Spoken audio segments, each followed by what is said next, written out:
For various valid reasons, nobody from Pompey Sound was able to get to the Millwall game.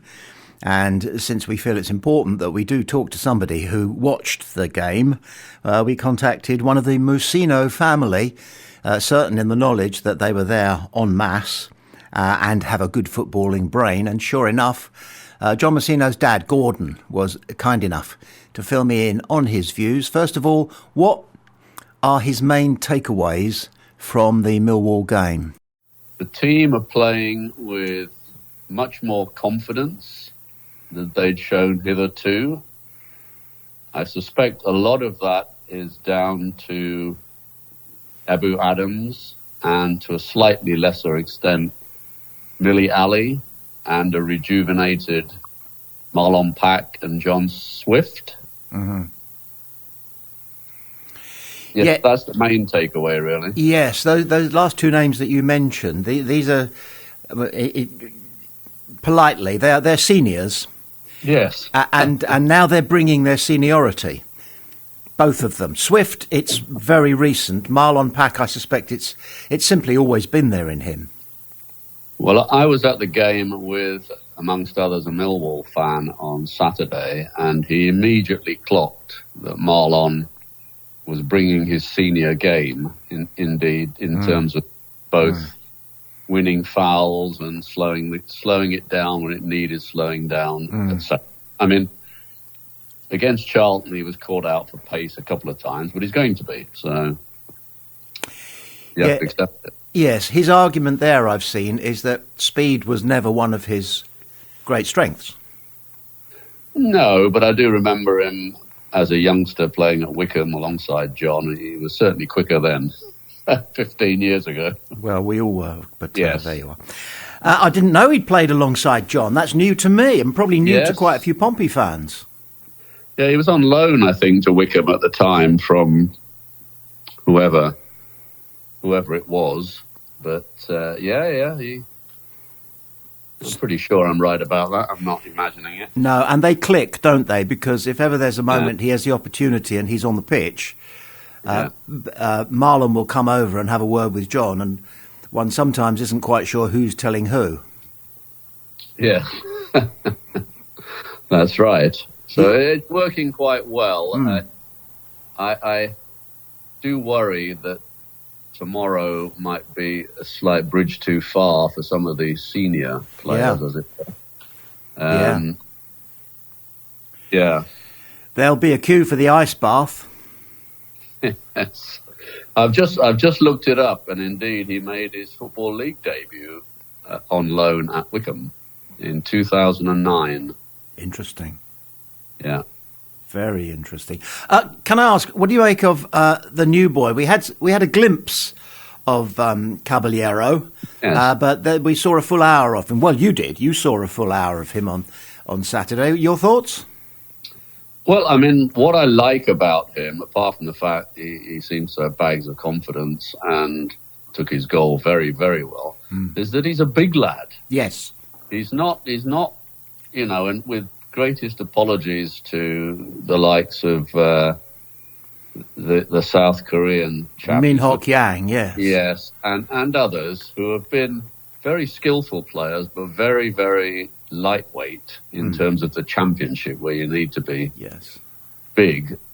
He does fulfill all that. So, and he's done it on a cold Tuesday night at Charlton. So, it's not as though he's going to be fazed by some of this stuff. No. So your typical championship game sometimes seems to me to be just a knuckle duster short of a brawl. Yeah. And a bit like ice hockey. Yes, exactly. Exactly. So. And of course, Michael Eisner's been referring to his success owning an ice hockey team, as well as winning the World Series, I think, with one of his teams. Yeah. And he's alluding to the fact that he has the same ambitions for Pompey, which means that it's a medium to long-term project, and he's in it for the long haul, even though he's 83. And he's been in it already for 10 years, hasn't he? Getting on, yeah. Yeah, so all good, but I think he will need to dip his hand into his pocket a bit more next season. I think they will survive. I mean, I'm pretty sure that 11 points from 14 games, don't want to tempt fate. But well, if you can get a result like that when in large parts of the corners of the pitch you're a second 11, when they come back to full strength, they're going to be a match for anybody in the Championship, aren't they? Yes. Well, it's funny that the Millwall chap was saying on the way there that, Millwall had 12 injuries, but they're all back now and they're all available, and therefore, they're going to kind of blast Pompey off the pitch. But it was never like that. Am I right in thinking that our nemesis, Barron, what's his name, was on the subs bench and came on? Well, he came on too late, really, and he looked class when he came on. Yeah. He was the only one, really.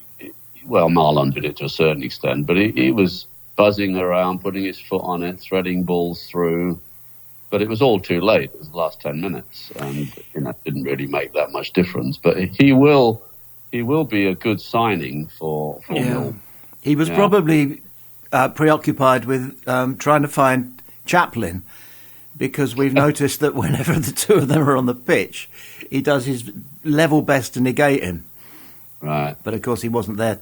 He wasn't today. He's still out for a week or two, I think. Is it a concern of yours, and this doesn't necessarily mean it's a concern of John's, your son, but is it a concern of yours that Colby Bishop could be scoring more? He could be scoring more.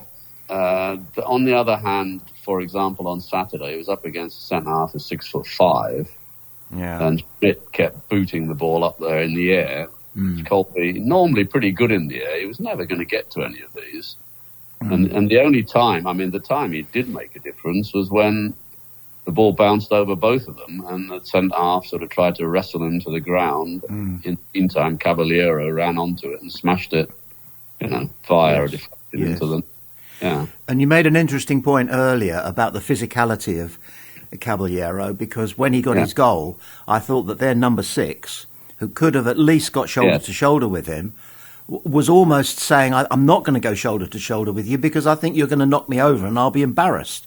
So I'll just kind of shadow you towards the goal, and you'll take it out so wide that, your shot won't be particularly effectual. The goalkeeper obviously is kicking himself he didn't put it round for a corner, but it came at him so quick, he just had to get a hand on it. Yeah, and the keeper himself was making his debut for Millwall.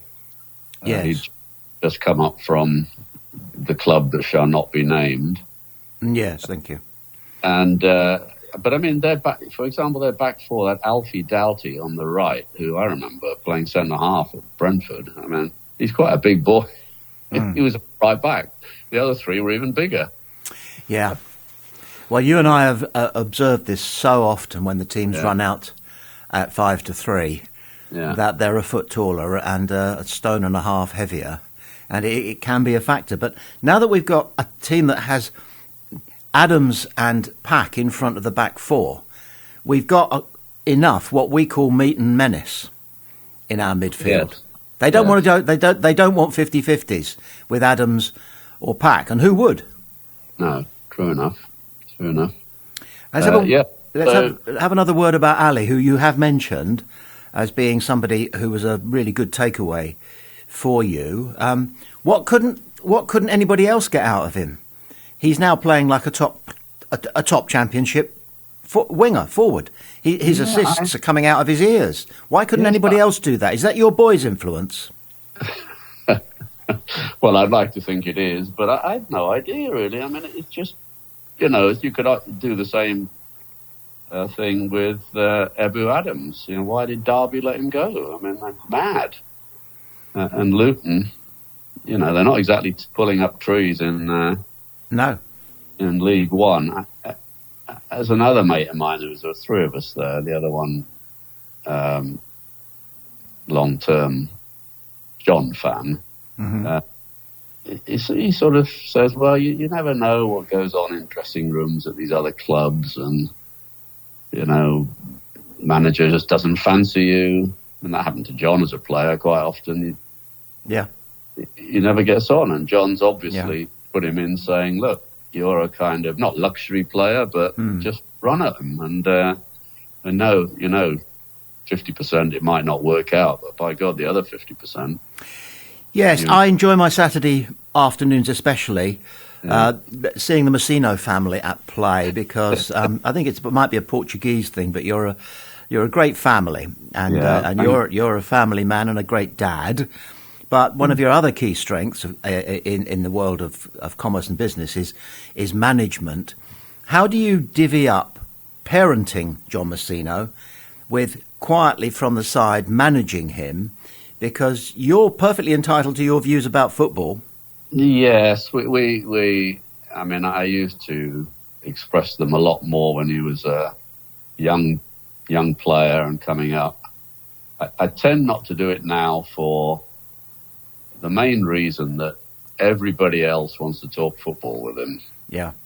So if you have your dad also going on about it, then, it's not really right. And I don't ask my 3 other sons, or I don't give their work scrutiny. I have to bite my lip sometimes. Mm-hmm. Well, I'm a great advocate of 3 at the back and 2 wing backs, and John has always not gone against it, but he prefers the traditional back 4. So, I've expressed my views, and that's that. So, I mean, he has enough pressure on him anyway, without me going on asking him why he's not doing this or that.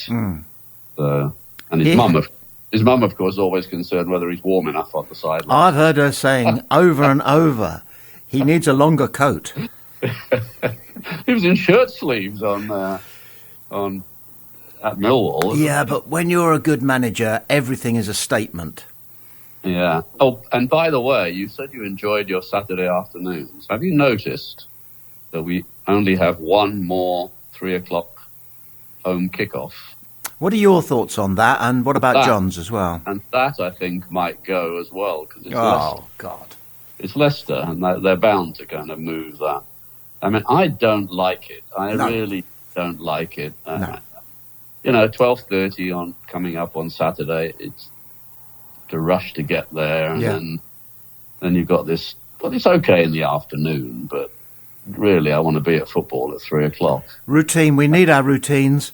Yeah, and Gordon, you and I are long enough in the tooth to admit that our Saturday afternoons, from late August through until the end of the season, have taken care of themselves. Yeah. But now, what do you do on a Saturday when you haven't got a 3:00 kickoff? Even if it's 12:30, it's all wrong.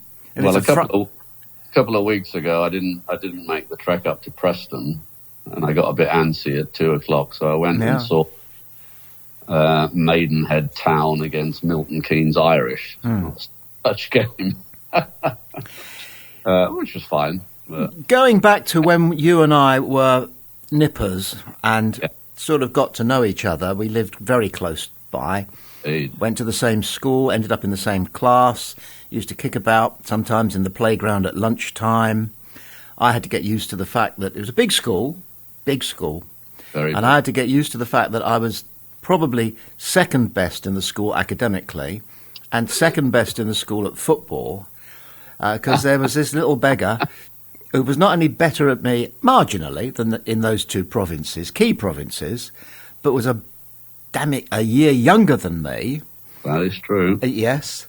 So what I tell people is that you've taught John everything he knows about football, and that I taught you everything you know about football, which of course is a blatant lie. We'll accept it. Well, there's an element of truth in it, isn't there? It was good to talk football. I know I had to excuse the fact that back then you were Spurs. Still am, unfortunately, after the shambles yesterday. Well, I was thinking, neither of us were Pompey when we were nippers. I was a Fulham fan, you were Spurs. You're a kind of a Pompey fan now, of course. Yes. Well, I mean, I said to Katie yesterday, I don't really care that Spurs lost. As long as Pompey win on the Saturday, that'll do me. Well, they didn't lose. They got us stuffed. Yes, I know. And there is a difference. Yes, there is. Yeah. Okay, well, thank you very much indeed for your time, Gordon. It's always more than valuable to hear what you have to say, because we we look for echoes of John and his thinking in what you say. We'll end with one question, and I know it's out there because you sent me a message about it, and it's been all over the papers down here, and that is that John is now saying out loud, possibly for the benefit of the Eisners, who will get wind, that a bigger transfer budget is necessary. Yeah, I haven't spoken to him about it because it's been so chaotic with away games. Charlton, Millwall is sort of not been around much. Same with tomorrow, but I hopefully will have a chat with him on Saturday. That's a legitimate topic rather than why didn't you play so and so right side midfield, etc. I think that's a legitimate topic. So I'll be interested to find out his thinking. But I mean, we all think the same. I think so. I think, I think 2 years of doing it on a tight budget would wear anybody down. So it would. It would. Although I thought he looked very young and relaxed after the Millwall game, and who wouldn't? You do, yes, exactly. Exactly. Good. Gordon, thank you so much for your time. Well, hopefully see you on Saturday. Can't wait. All right. Have a good time at Wrexham. Yeah, bye.